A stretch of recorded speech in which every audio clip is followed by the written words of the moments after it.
This is the Picade Mini, an arcade cabinet that I built about 10 years ago, back in 2014. It was from a Kickstarter. You basically got the cabinet and the screen and the button assembly and the wiring stuff, and you just had to add your own computer and make your own arcade machine. I had a lot of fun with this project, and it lasted for quite a while.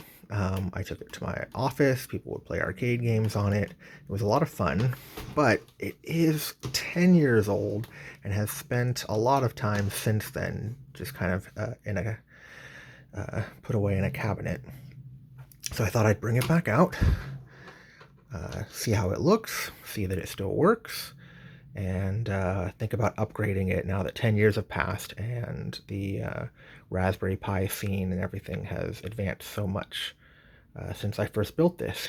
If we look inside here, we can see I have a Raspberry Pi B, and we've got a powered USB hub in there. And over here we have the monitor driver board.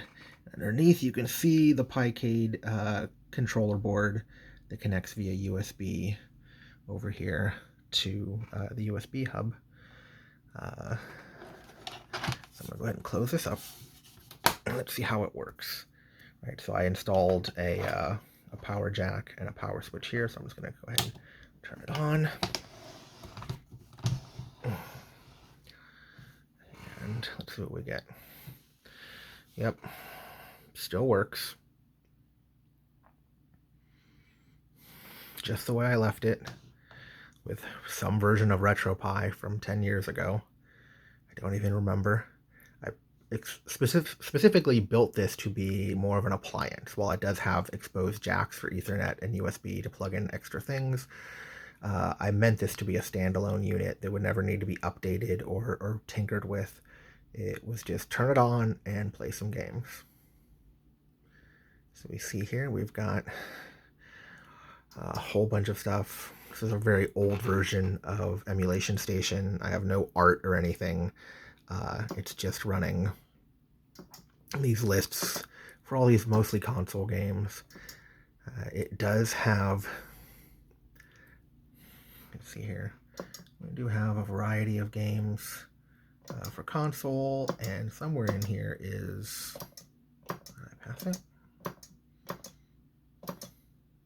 Yeah, the arcade games. Unfortunately, there's a lot of problems with some of these, especially the arcade games.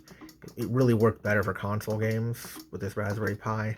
So if I go, for example, to S, and kind of the games that I would most want to play, like Street Fighter, we can see, let me just,